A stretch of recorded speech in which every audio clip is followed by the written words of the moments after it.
La reine Elisabeth n'assistera pas au service du Commonwealth de lundi, a annoncé le palais de Buckingham. Le palais a annoncé dans un communiqué, après avoir discuté des arrangements avec la maison royale, la reine a demandé au prince de Galles de représenter lundi Sa Majesté au service du Commonwealth à l'abbaye de Westminster.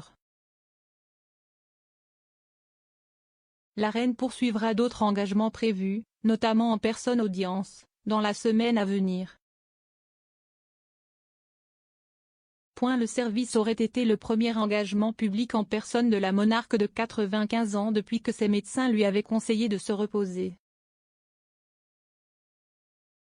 Elisabeth, qui s'est récemment remise d'un épisode de Covid, espérait rejoindre Charles, la duchesse de Cornouailles et le duc et la duchesse de Cambridge à une occasion importante du calendrier royal. Buckingham Palace a également révélé qu'un autre membre de la famille royale avait contracté Covid après que la reine, Charles et Camilla aient tous récemment été testés positifs pour le virus et soient ensuite revenus à leurs fonctions royales. Il a déclaré, le duc et la duchesse de Gloucester ne seront plus présents, suite au test positif du duc pour Covid. Le message de la journée du Commonwealth de la reine sera distribué de la manière habituelle. La chef de l'État est revenue aux événements en personne lundi lorsqu'elle a accueilli le Premier ministre canadien Justin Trudeau au château de Windsor pour une audience. Lors de sa rencontre avec M. Trudeau, la reine n'a pas été photographiée avec la canne qu'elle utilisait récemment et le couple a partagé une blague au début de leur rencontre. La monarque a été testée positive pour Covid le 20 février.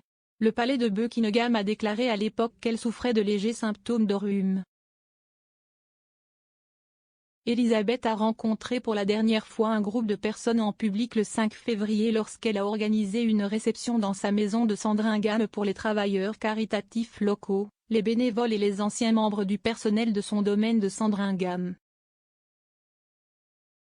Des inquiétudes ont été exprimées quant à la santé de la reine lorsqu'elle a passé une nuit à l'hôpital en octobre dernier, a raté une série d'événements et a été conseillée par les médecins d'entreprendre des tâches légères. Elle n'était revenue à quelque chose qui se rapprochait des pratiques de travail normales que juste avant de contracter Covid-19. Les responsables du palais ont déclaré qu'Elisabeth avait été entièrement vaccinée et avait reçu une injection de rappel. La nouvelle du retrait de la reine du service intervient alors qu'un porte-parole du duc de Sussex a confirmé qu'il manquera au service commémoratif de son grand-père, le duc d'Édimbourg. Harry ne reviendra pas des États-Unis au Royaume-Uni pour rejoindre la famille royale lors de l'événement très médiatisé à l'abbaye de Westminster le 29 mars. Le porte-parole a ajouté que le duc espère rendre visite à sa grand-mère la reine bientôt.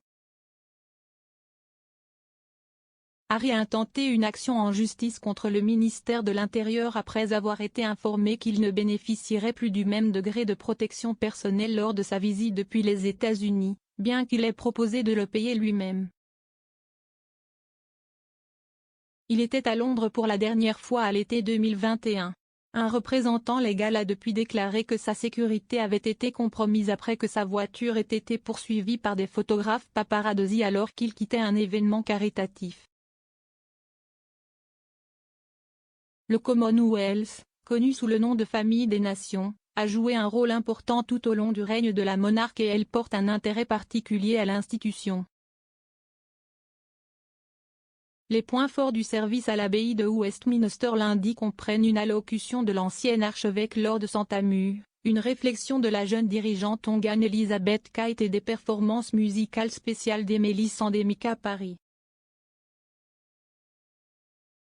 Le jour du Commonwealth n'a pas été célébré en personne depuis 2020, lorsque le duc et la duchesse de Sussex ont fait leur dernière apparition publique avec des membres de la famille royale avant de démissionner en tant que membre actif de la monarchie et de déménager en Amérique du Nord. Les invités parmi les 1500 congrégations fortes comprendront la princesse Alexandra, le Premier ministre Boris Johnson, la secrétaire générale du Commonwealth, la baronne Scotland, des hauts commissaires, des ambassadeurs, des politiciens et des dignitaires de haut niveau du Royaume-Uni et du Commonwealth, des chefs religieux et plus de 600 écoliers et jeunes. Le service mettra en vedette la première mondiale de la pièce musicale Beacon of a Brightest Light, inspirée du jubilé de platine de la reine et composée par Debbie Wiseman. Cela commencera par une procession de drapeaux du Commonwealth avec des membres de la famille royale qui devraient rencontrer des personnes impliquées dans le service à la fin.